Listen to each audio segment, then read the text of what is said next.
Merci. Vous êtes en train de nous faire la transition pour la troisième intervention parce que c'est aussi une des résidences seniors dont on va nous parler, mais là qui sont des résidences qui travaillent beaucoup sur l'inclusion urbaine des seniors et sur les services.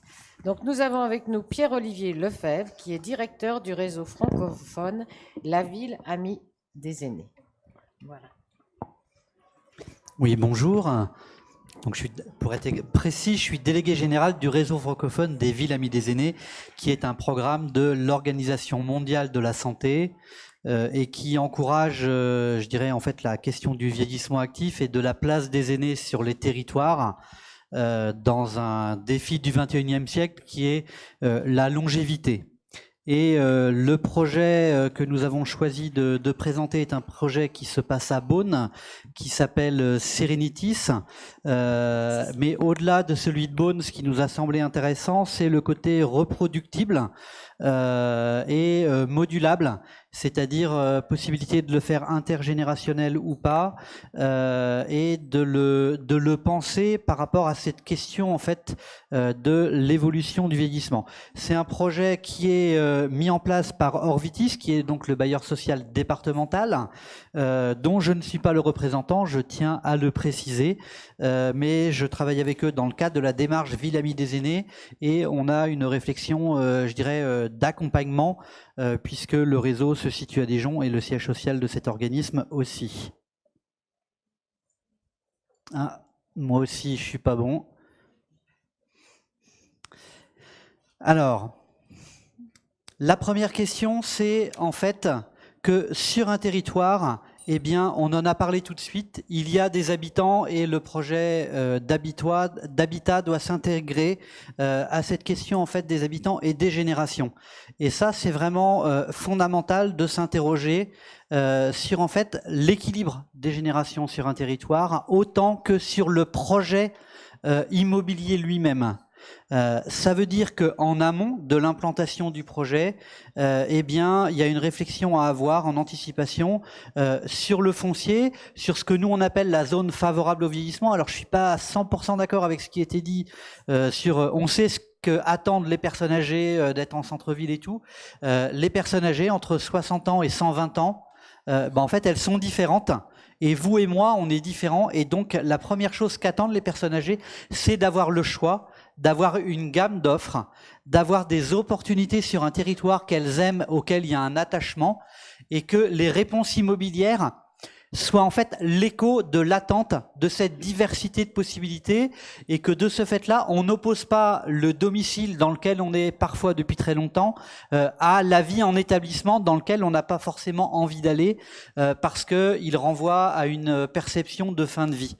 Et le rôle de ces projets-là, c'est en fait d'avoir différentes propositions à l'échelle d'un territoire suffisamment large qui fait que quand on prend de l'âge, on se dit je ne suis pas consigné soit à me résigner à la mauvaise qualité de vie dans l'habitat dans lequel je suis depuis longtemps, ou alors de dire dans ces cas-là je vais à l'EHPAD parce que j'ai pas le choix.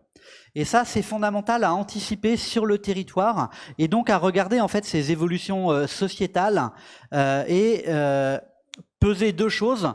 L'évolution démographique, quel est le poids des habitants âgés, et d'intégrer les différentes générations âgées. Quelqu'un qui a 65 ans n'est pas le même que celui qui a 80 ans ou celui qui a 90 ans.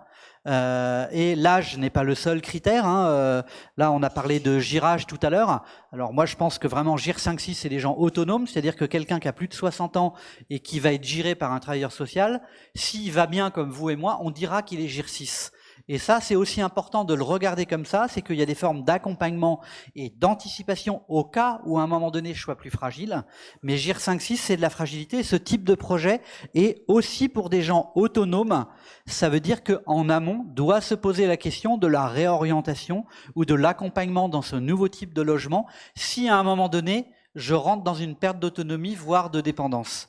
Et ça doit être géré avant, en fait, le fait d'accepter des habitants sur le logement, parce que sinon, eh bien, en fait, le projet peut petit à petit dévier et ce pourquoi il a été fait ne peut se trouver en difficulté. Ça pose la question de l'intergénération et en fait du vivre ensemble il est important que cette question sociétale soit vraiment anticipée. Donc la volonté de rester le plus longtemps à domicile, je l'ai dit, ça veut dire que quelque part, il y a un travail de la part des promoteurs et du territoire et des bailleurs sur le fait, le domicile, c'est quoi? Est-ce que c'est le domicile dans lequel j'habite ou est-ce que c'est un nouveau domicile? Et il doit être vu comme ça. Et à partir de là, on peut appeler ça, par exemple là, on a mis les résidents, mais c'est vrai que le bailleur social, il parle de résidents par rapport au fait qu'il a des résidences. Et on n'est pas sur le résident tel que on peut appeler ça dans un établissement de personnes âgées, où là, on va avoir des résidents qui vont être dans une structure. Hein, et ça, c'est important. Le type de projet tel qu'il est monté là, ça n'est pas une résidence dans le sens établissement médico-social, et c'est important pour l'état d'esprit qui va être proposé dans la vie des choses. Les typologies pour chaque génération, elles ont été pensées différemment. Donc 3 tétras équipés pour les jeunes avec un système de colocation. On en a parlé tout de suite sur Limoges, en fait, la complexité du recrutement des jeunes. Là, il se trouve qu'à Beaune, il y a 2 types d'acteurs jeunes qui sont en attente et en demande de logement par rapport au projet. C'est d'une part le lycée viticole et d'autre part l'école de cinéma qui est implantée sur la ville. Et ça aussi, ça doit être pensé en amont parce que sinon, on peut se retrouver avec de la vacance de projets. Et là, par contre, sur les appartements T3, il n'y a pas de montage, de réciprocité, d'échange de services et tout. C'est vraiment habiter ensemble sur un territoire, avoir une charte commune pour dire on a envie d'être les uns avec les autres. On signe cette charte, mais il n'y a pas d'obligation de dédier du temps parce qu'on est jeune en échange d'un écrêtement ou autre du loyer. Ça, c'est aussi quelque chose qui est intéressant. Les 11 appartements T2, T3 pour des personnes en situation de handicap mental, ça veut dire que les attributions pour ces logements-là sont faites dans le cadre de l'intermédiation par l'association des papillons ambiance. Le bailleur, en fait, délègue son système d'attribution et c'est les papillons blancs qui gèrent et attribuent les logements et qui, en même temps, animent, j'y reviendrai tout à l'heure, l'ensemble du dispositif. L'intérêt qu'il y a là, c'est que ça permet pour les papillons blancs, par rapport à l'évolution des personnes en situation de handicap qui, elles aussi, vieillissent, de pouvoir attribuer des logements à des gens qui sont en ESAT et qui sont en activité, mais aussi des gens qui vont arriver à la retraite, qui ne vont plus être pris en charge selon les dispositifs du handicap, et de maintenir un lien avec des acteurs, avec un dispositif, avec des professionnels qui sont capables de les encadrer et de comprendre leurs enjeux, plutôt que de leur dire maintenant c'est fini, vous n'avez plus de réponse. Et là, on est sur quelque chose d'essentiel dans le parcours de vie des gens qui sont en situation de handicap. Et donc, au sein de tout ça, les 10 appartements T2, T3 adaptés pour des seniors autonomes. Donc là, c'est vraiment des gens comme sur le projet de Limoges, en GIR 5 ou 6. L'intérêt, c'est qu'avec la loi d'adaptation de la société au vieillissement, il y a la possibilité de faire une attribution dédiée spécifique pour les habitants âgés. Hein, vous savez que pour les bailleurs, sinon, il y avait une difficulté par rapport au droit au logement de dire pourquoi quelqu'un de plus âgé plutôt que quelqu'un de jeune qui aurait une priorité ou une attente. Là, à travers les arrêtés préfectoraux, on a la possibilité de faire une attribution dédiée pour une catégorie d'âge et en même temps, il y a un travail attentionné à faire pour l'attribution de la part de la commission d'attribution d'Orvitis pour ne pas se tromper sur les personnes qui vont dire « oui, je souhaite avoir ce logement », c'est-à-dire un engagement de vivre dans l'intergénération, une vérification que le girage, qui n'est pas toujours fait par un travailleur social, parce que les gens sont autonomes, donc ils ne sont pas toujours girés dans le sens technique du terme par le département, que derrière, il n'y a pas des pathologies, de désorientation ou autre, qui seraient ensuite extrêmement difficiles à gérer une fois que la personne aurait intégré son logement. Et puis, 9 logements familiaux T4, dispositif classique avec un montage plus PLAI, PLS, donc un montage financier qui permet différents niveaux de revenus et d'application différents de loyers. Voilà. L'intérêt de ces typologies-là, c'est que si à un moment donné, tel type de logement ne fonctionne plus parce qu'il n'y a plus de demande en colocation, il n'y a plus de demande de la part de gens en situation de handicap ou de personnes âgées, ces logements, à travers leur conception de départ, sont reversibles et de ce fait-là peuvent être réattribués comme des T2, des T3 ou des T4 dans le parc social habituel. Et ça aussi, c'est quelque chose qui a énormément intéressé, je dirais, les acteurs. C'est on pense un projet original, inclusif à un moment donné, mais est-ce que ça durera? On ne connaît pas dans 20 ans, dans 30 ans les attentes et les besoins, et c'est important de le penser comme quelque chose qui économiquement pourra tenir, parce qu'évidemment les montages financiers, eux, ils durent pas 5 ans, vous le savez tous. C'est un vrai marathon que vous nous faites faire. Donc la question en fait qui est posée pour les habitants âgés, c'est deux choses. L'enjeu de la mobilité et l'enjeu, je dirais plus du soutien à domicile que du maintien à domicile, et la réponse des logements dans leur conception tend à réfléchir à ces questions-là et à faire des propositions. Donc la question de l'accessibilité, on vous a mis deux exemples, l'ascenseur, la douche à l'italienne, la question de l'équipement, on en a déjà parlé, mais c'est vrai que là je reviens sur cette question du choix. C'est-à-dire que par exemple le chemin lumineux, j'ai vu plusieurs fois des logements entre guillemets adaptés aux personnes âgées. On avait mis un chemin lumineux et puis un détecteur en se disant bah oui, comme ça s'il se réveille la nuit, il met les pieds par terre et puis la lumière s'est allumée et donc c'est formidable pour lui. C'est mieux avec un interrupteur, ou c'est mieux de pouvoir choisir si on utilise le chemin lumineux avec détecteur ou avec un interrupteur. Je vous donne un exemple. Vous avez un chat ou un chien, il remue la queue, ça s'allume toute la nuit. Et du coup, d'un effet formidable, ça fait un effet pervers, c'est qu'est-ce que fait la personne âgée? Elle va démonter le système, et du coup, elle aura même plus du tout de lumière parce qu'elle a apparu d'interrupteur. Donc ça, c'est important de le penser jusqu'au bout. Le volet motorisé, c'est important là aussi, qu'il puisse être animé par une tablette avec les nouvelles technologies, mais parfois avec des boutons qui font que le repère qu'on a à l'usage permet de se dire c'est aussi fait pour moi, et on s'imagine pas des fois que même si on explique 10 fois à quelqu'un en disant mais si c'est simple, il faut appuyer sur ça ou sur ça, ben en fait on a des habitudes, on a des repères, et par exemple quand on est très âgé, on ne touche pas à un écran. Vous n'avez pas dire aux gens c'est tactile, il y a des gens qui vous disent non on ne touche pas à un écran, ça se fait pas. Voilà. Et donc vous avez une tablette tactile qui n'est pas utilisée. Et parfois on a des super technologies qui sont mises en place, et puis on a des gens qui disent ça marche pas ou je ne l'utilise pas. Et du coup les gens ils dorment avec les volets ouverts. Parce qu'ils vont. Donc voilà, pensez en fait avec les gens, et un projet comme celui-là, il a été travaillé en lien avec les habitants et il s'est appuyé sur un certain nombre d'autres expérimentations d'habitat favorable au vieillissement qui ont permis d'être vigilants à ça.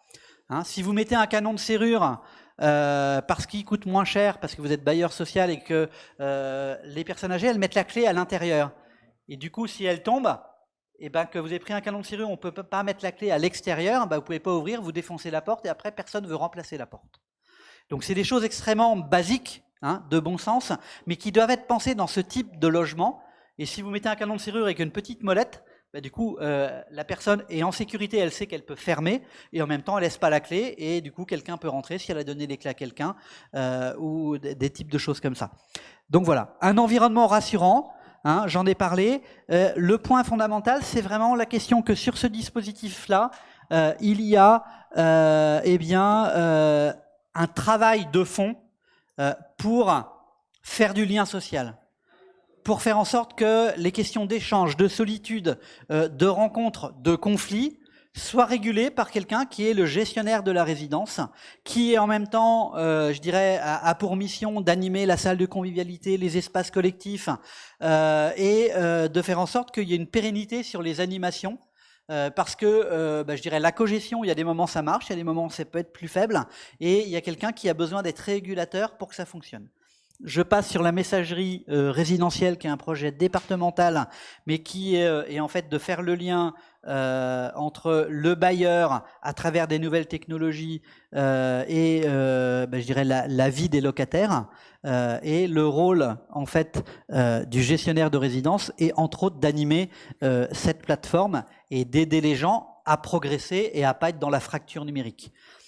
Ce qui est intéressant sur ce projet-là, c'est que le gestionnaire de résidence a des missions de gardiennage classiques, entretien courant de la résidence, ménage et tout ça, et ça veut dire que dans les charges, on peut s'appuyer sur les charges classiques qui existent dans le cadre d'un bailleur social à travers ce qui est appliqué, quels que soient les locataires, et sont adossés à ça un service de conciergerie qui permet d'inclure, entre autres, le travail, je dirais, de proximité dont je vous ai parlé, mais aussi un certain nombre de menus travaux locatifs, changer une ampoule, déboucher l'évier, ce type de choses, qui sont souvent, en fait, je dirais un peu le talon d'Achille pour les personnes âgées et pour les entreprises. C'est-à-dire que ce n'est pas suffisamment rémunérateur pour une entreprise d'avoir envie de le faire, et en même temps, c'est très handicapant quand il n'y a personne qui vient répondre à ce type de choses. Ça veut dire qu'il y a aussi quelqu'un qui est garant du suivi des choses, qui donne un sentiment de sécurité parce qu'on a un interlocuteur et qu'on ne tombe pas sur un dispositif, sur taper 1 si ça va pas, taper 2 si ça va bien. Ça peut paraître une blague, mais très souvent, quand on prend de l'âge, on a l'impression qu'en fait, on n'a plus personne à qui s'adresser. Et il y a une complémentarité à avoir entre les nouveaux dispositifs informatiques, téléphoniques, et puis la présence humaine. Donc, ça, c'est possible parce que d'une part, il y a un accord collectif qui est signé par l'ensemble des acteurs, et ensuite, il y a à l'intérieur du bail un engagement individuel à dire qu'on accepte, pour la partie des personnes âgées, par exemple, la charge supplémentaire du gestionnaire de résidence. En gros, ça représente 45 à 55 euros par mois, suivant que c'est un T2 ou un T3, qui s'adosse en supplément du loyer classique. Dernier point qui est intéressant à regarder sur ce projet-là, c'est le partenariat local avec les Papillons Blancs. Donc vous avez vu qu'ils sont, je dirais, gestionnaires d'une partie du parc, mais en fait, dans le cadre de la convention, eh bien, il y a un jeu gagnant-gagnant où en fait les éducateurs des personnes en situation de handicap ouvrent leur activité à l'ensemble des habitants du complexe et donc font vivre régulièrement cet habitat collectif, et il y a une mutualisation des animations à titre gracieux pour l'ensemble de ceux qui souhaitent le faire, et en même temps ça rentre dans le projet des Papillons Blancs de travail d'inclusion pour les personnes de handicap avec les autres publics. Donc voilà un petit peu, je vous laisse regarder la liste des choses qui se font, mais ce qui me semble intéressant, c'est vraiment, en fait, sur un territoire, d'arriver à trouver des acteurs qui sont prêts à faire les choses ensemble. La place de la collectivité sur ce projet-là, faible. Il faut le dire très sincèrement, c'est-à-dire qu'il y a eu un peu de cofinancement par la communauté de communes du Pays Beaunois, mais plutôt d'abord un regard intéressé pour le projet du bailleur et des acteurs, et aujourd'hui une volonté d'aller plus loin dans la mise en œuvre d'animation du réseau social, mais on peut regretter sur ce projet-là, je dirais, un manque d'implication suffisante, peut-être en amont du projet, et entre autres sur la gestion du foncier qui aurait permis certainement de le positionner à un endroit mieux où il y avait plus de transports en commun, plus de services de commerce et autres. Là, c'est situé près de la gare, donc c'est bien, mais en même temps, les commerces de proximité sont peu existants et c'est regrettable. Par contre, ça permet à Orvitis, sur ce projet Serenitis, de progresser sur son cahier des charges et sur les autres programmes Serenitis afin de mettre en référentiel le fait qu'on avait besoin de travailler en amont avec la commune et de réaliser ce projet sur du foncier qui, je dirais, recouvrait des avantages plus importants pour l'ensemble des habitants, y compris les habitants âgés. Voilà, j'ai terminé ce sprint. Oui, merci. Alors justement, allez-y, je vous en prie. Donc justement, pour ce type de projet, avant qu'on passe poser des questions, est-ce que vous pouvez nous en dire un petit peu plus comment ça s'est passé avec les acteurs locaux, le partenariat local, que ce soit sur des organismes spécialisés ou justement avec la ville ou les associations qui avaient aussi sur place? Alors là, on est vraiment sur un coportage, une co-construction du projet entre le bailleur social, les Papillons Blancs, le lycée viticole, l'école de cinéma et puis les associations qui souhaitent s'impliquer. Sur ce projet-là, c'est pas aller plus loin. Sur d'autres projets, Serenitis avec le même type de logement, c'est aller plus loin en amont, c'est-à-dire que par exemple les CCAS sont impliqués pour faire du lien avec les personnes âgées et de l'accompagnement. C'est-à-dire que là, ce qu'on oublie trop souvent, c'est que les personnes qui vont venir habiter dans ce type de logement, c'est des personnes en fait qui vont déménager. Et donc, elles ont un nouveau réseau de proximité, de voisinage, de société à faire. Et là, il y a vraiment une importance de la part et des associations et du territoire pour accueillir ces nouveaux arrivants qui sont différents. Et très souvent, on pense nouveaux arrivants sur les communes à travers les étudiants, à travers les jeunes familles qui viennent s'impliquer. Il est important de regarder à travers ce type de projet qu'en fait, les nouveaux arrivants, ça peut être des nouveaux arrivants âgés et qui connaissent pas pour autant la commune, même s'ils ont de l'âge. Bien sûr. Merci. Bien, avant de poser les questions à la salle, nous avons le plaisir d'avoir Roland Mouchel-Blaiseau, préfet, et qui est donc pilote toute l'action, le programme national Action Cœur de Ville.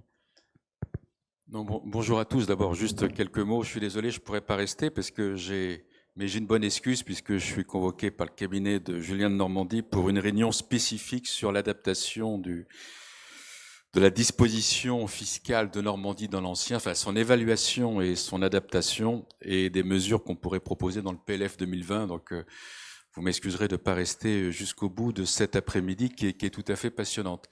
D'abord, je remercie bien sûr toujours l'équipe de la Cité de l'Architecture et Patrimoine de nous accueillir pour ces forums et avec co-organisé avec l'équipe du PUCA, ma jeune équipe de la direction de programme. Et bien sûr, je vous salue tous et notamment les partenaires financiers du programme que j'ai reconnus.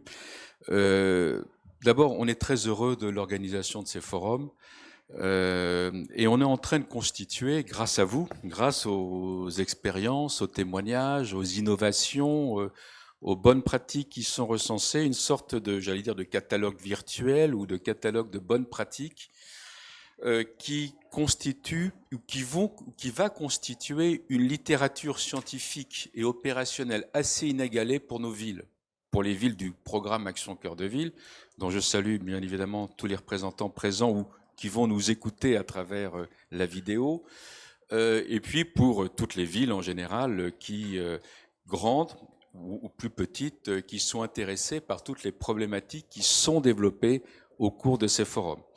Nous finirons cette première série au mois de février, puisque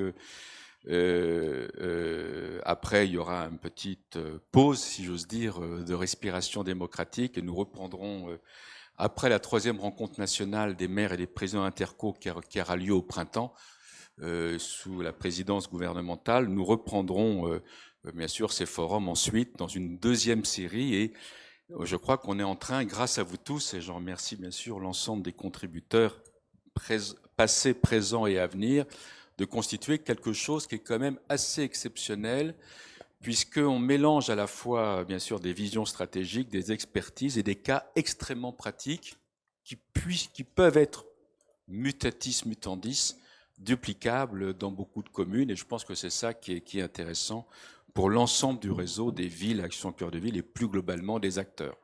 Les acteurs eux-mêmes, y compris les partenaires financiers du programme, adaptant leurs modalités d'intervention ou étant susceptibles de les adapter en fonction des interpellations que ces projets ou que ces réalisations peuvent susciter. Donc en tout cas, bravo et merci à tous. La priorité du programme Action Cœur de Ville pour nos 222 villes, c'est remettre des habitants en ville et en cœur de ville. C'est pas la seule priorité, mais c'est bien la priorité numéro 1. Mais ça ne relève pas, et c'est la caractéristique du programme Action Cœur de Ville, que d'une politique de l'habitat. Ça concerne bien sûr toutes les thématiques que vous connaissez et que je n'ai pas besoin de redire en termes de mobilité, de commerce, de service. Et la notion de service est très présente. Non seulement service à l'intérieur, mais service aussi à l'extérieur, d'accessibilité aux services est aussi très présente dans les présentations qui sont faites cet après-midi. Mais pour nous qui avons un peu de bouteille sur les questions d'aménagement ou d'urbanisme, et quand je me remémore, quand j'étais dans les postes territoriaux, il y a quelques décennies, ça fait un peu ancien combattant, on est quand même passé d'une philosophie à une autre, et c'est ça que je trouve très positif. On est passé d'une philosophie où c'est l'offre qui dictait sa loi. Vous vouliez un logement, c'était comme ça, point barre. Et ce réflexe, il n'a pas complètement disparu partout ou sur tous les programmes. Mais en tout cas, je peux vous dire que où c'était soit le logement comme ça, vertical, soit c'était le pavillonnaire, uniforme. Et on disait, mais c'est ça que les Français ou les habitants souhaitent, sauf qu'on ne les avait jamais interrogés. Je sais pas. Et maintenant, depuis plusieurs années, bien avant le programme Action Cœur de Ville, mais l'intérêt d'un programme comme Action Cœur de Ville, avec les 222 villes, il y en a un peu plus, mais on reste au chiffre mythique des 222 du programme, c'est donner un coup d'accélérateur, un coup d'éclairage, un coup de booster sur toutes ces initiatives, ces bonnes pratiques, etc., où on part des besoins pour construire quelque chose. Donc c'est un peu plus, c'est à la fois stimulant, c'est bien sûr un peu plus dérangeant, perturbant pour les collectivités locales, pour les acteurs économiques, pour les opérateurs du logement ou du logement social, pour les promoteurs, parce que ça veut dire que c'est prendre plus de temps, c'est prendre plus de soins, c'est d'être imaginatif, de sortir quand même d'un conformisme de l'aménagement urbain qui a quand même beaucoup sacrifié des pans entiers de nos territoires et de nos villes, pour faire à la limite du sur-mesure. Et les quelques, j'ai pas assisté à toutes les présentations, je m'en excuse, mais et à celles qui vont suivre, mais à chaque fois on est aussi sur des unités relativement réduites. Donc on est vraiment sur des petites unités tout à fait remarquables, mais on n'est pas sur des échelles qui permettent, je dirais, d'industrialiser un produit en particulier. Et donc, si nous, avec la dynamique des villes du programme Action Cœur de Ville, l'ensemble des partenaires financiers, l'ensemble des organismes et des experts qui s'investissent sur ces sujets, nous pouvons contribuer à la diffusion de ces bonnes pratiques et faire en sorte qu'elles puissent essaimer dans la plupart de nos villes, ce serait effectivement, je pense, faire œuvre utile. En tout cas, nous sommes heureux et j'espère que nous pouvons contribuer à l'enrichissement de la réflexion des collectivités locales et des acteurs économiques qui, eux, les collectivités locales doivent adapter éventuellement leur politique et les acteurs économiques doivent, et vous le montrez dans vos réalisations, ont adapté leurs propositions, leur offre à une demande qu'il faut à la limite reconfigurer, rebâtir.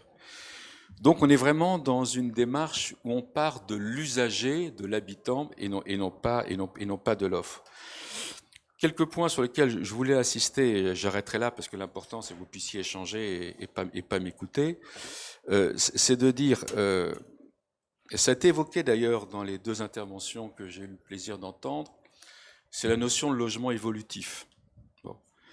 L'idée qu'un logement, il a en permanence une caractéristique ad vitam aeternam, transgénération, je pense que c'est une idée qui est de moins en moins pertinente. Et donc, est-ce qu'on est aussi, c'est une question que je pose aux ensembles des acteurs économiques, des investisseurs, des opérateurs, non seulement, bien sûr, c'était aussi une des philosophies de la loi Elan, mais est-ce qu'on est capable, dans les offres qu'on propose, et vous l'avez d'ailleurs vous-même évoqué dans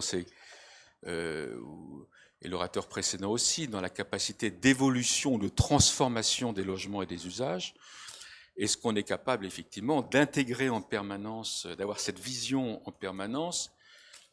Et si je peux me permettre, non pas une suggestion, mais une question, c'est qu'on puisse aussi avoir une qualité de conception et de construction qui fasse en sorte aussi qu'on soit quelque chose d'évolutif mais de durable. Parce qu'on peut faire pas très cher, mais s'il faut réinvestir tous les 10 ans pour tout refaire, c'est pas forcément, l'investissement économique n'est pas forcément extrêmement rentable. Et puis, il y a un de mes grands dadas, je pense que je l'avais parlé lors du premier forum, mais c'est peut-être un des sujets dont on n'a pas le monopole de réflexion, mais je souhaite que dans la deuxième série, après le printemps et après la rencontre nationale des élus que nous organiserons au printemps, la troisième rencontre nationale, c'est aussi, est-ce qu'on peut aussi accélérer, grâce à toutes ces innovations, ces bonnes pratiques, c'est intergénérationnel, qui est un peu le cas d'aujourd'hui, est-ce qu'on peut accélérer les nouveaux modes de propriété et d'usage, auxquels, à titre personnel, je crois beaucoup, L'idée aussi qu'on soit propriétaire qu'on soit propriétaire à vie d'un bien, qui sera d'ailleurs très taxé tout au long de votre vie et encore plus après, est peut-être une idée sur laquelle qui n'est plus forcément la plus adaptée. Donc il y a des outils qui existent pour séparer le foncier et l'immobilier, mais on peut très bien aussi imaginer d'aller beaucoup plus loin on a les avantages de propriétaire en achetant uniquement un droit d'usage pendant un certain nombre d'années de votre vie et de ne pas s'embarquer dans un investissement extrêmement lourd qui aujourd'hui ruine des générations. Même si les taux sont très bas, mais c'est parce que ça fait aussi augmenter, notamment dans les villes, le prix des habitations. Heureusement, nos villes, Action Cœur de Ville, ne sont pas dans ces niveaux de spéculation. J'allais dire Dieu merci, mais on pourrait par contre parfois vouloir que les prix remontent un peu pour rendre aussi rentables les opérations de rénovation. C'est d'ailleurs l'intérêt de l'outil fiscal de Normandie, dit de Normandie dans l'ancien, de favoriser aussi l'acquisition-rénovation, logements anciens vacants en ville pour les remettre sur le marché. Il y a aussi la monétisation des biens détenus par des personnes âgées sans attendre leur mort, etc., etc. Enfin bref, donc on a toute une série de nouveaux outils et moi je souhaiterais que nous puissions aussi réfléchir avec vous tous pour nos villes, Action Cœur de Ville, peut-être être aussi un peu expérimentateurs ou développeurs d'un certain nombre de nouveaux concepts qui peuvent peut-être être plus facilement développés dans nos villes qui sont à taille humaine. Et enfin, je trouve que j'avais un déjeuner de travail avec des représentants de la profession des résidences-services seniors et ils me disaient, mais une résidence-service en centre-ville, d'abord, il y a une formidable appétence pour que justement les seniors encore valides et qui souhaitent consommer, voilà, en plus, qui souhaitent, mais il nous faut dans nos centres-villes justement retrouver une mixité sociale qui a disparu de manière un peu, c'est l'inverse du centre-ville de Paris, si j'ose dire, où il nous faut bien sûr toutes les générations, toutes les catégories sociales et dans une cohésion, bien sûr, dans une ville inclusive, hein, comme nous en sommes tous volontaires. Et c'est par exemple une résidence service senior.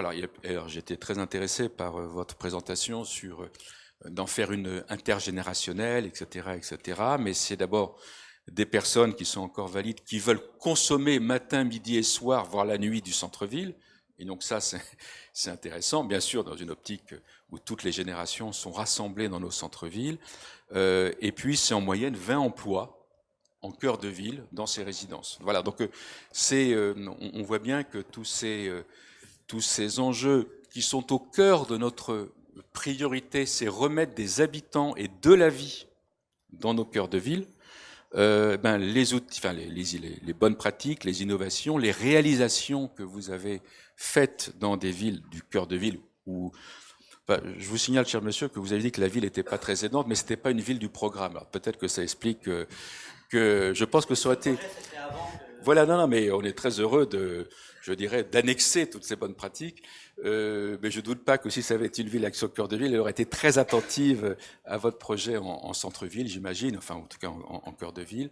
Donc en tout cas, voilà, donc on a encore plein de sujets à défricher, j'allais dire à déchiffrer peut-être aussi, mais à défricher. Et en tout cas, je me réjouis de ces initiatives qui montrent qu'on peut faire aujourd'hui, d'ores et déjà, beaucoup en innovation dans nos cœurs de ville.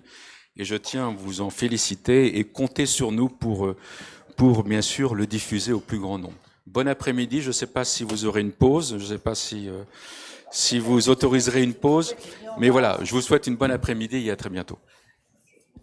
Merci. Bien, on va revenir sur ce projet donc de résidence senior. La salle, donc avant qu'on fasse, c'est la pause de l'après-midi. Est-ce que vous avez quelques questions à poser à notre intervenant ?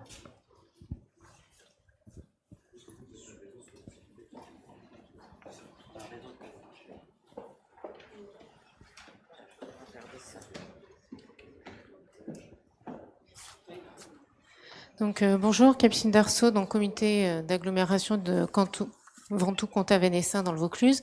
Moi, j'avais une question sur le montage financier de cette opération, parce que comme apparemment vous n'avez pas eu non plus beaucoup de partenaires, j'aimerais bien en savoir un peu plus. Et au niveau, comme on est sur un projet collectif, sur tout ce qui est la performance énergétique, qu'est-ce que vous avez choisi sur ces critères-là?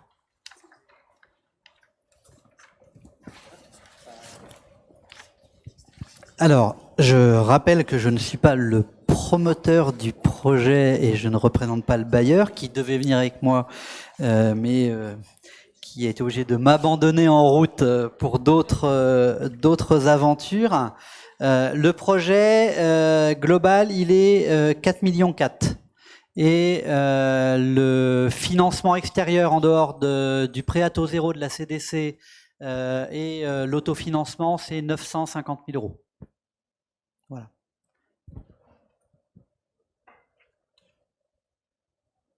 Sur la partie énergétique, je suis pas capable de vous dire exactement comment le montage a été fait. Je sais qu'il y a une grosse vigilance à travailler pour, réduire au maximum l'ensemble des coûts de charge et de fonctionnement, chauffage, électricité, gardiennage et tout ça, pour plutôt le réaffecter sur l'accompagnement humain. Donc ça a été pensé. Par contre, je suis pas capable de vous dire le niveau BBC et ainsi de suite. Voilà. Mais je transmettrai, éventuellement, on demandera à ceux qui font le compte rendu d'adosser la réponse. Merci. Y a-t-il d'autres questions?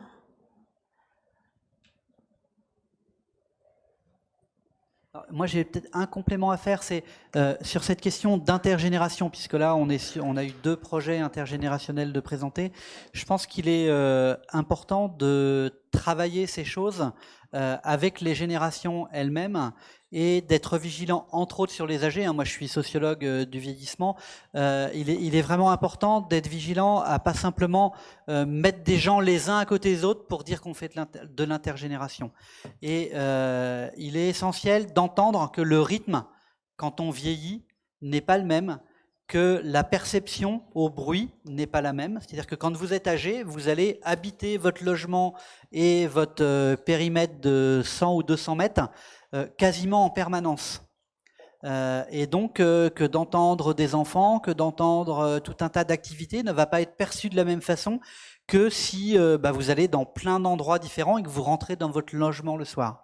Et donc ça veut dire que quand on prévoit des logements avec des générations différentes, il faut avoir des lieux où on peut se rencontrer, mais il faut aussi avoir des lieux où on peut se retirer et pas se sentir obligé de vivre en permanence ensemble entre générations, parce que c'est le projet intergénérationnel.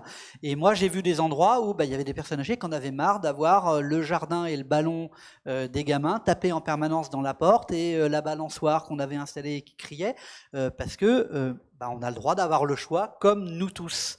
Hein. Et ça, c'est vraiment important d'être attention à cette régulation des flux d'habitants où y a des zones qui sont retirées, il y a des zones qui sont collectives, et ça doit être pensé, y compris quand c'est sur des étages, parce que quand on court dans les escaliers, ça fait pas le même effet si on est tout le temps en permanence dans son logement, ou si on y rentre à 8h le soir et qu'on vient juste pour s'y coucher, et on dit, en fait, il n'y a pas de bruit, c'est pas la même perception qu'on peut avoir.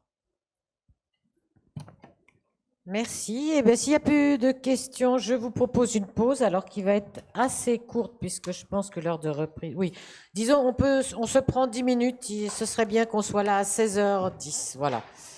Merci, à tout de suite.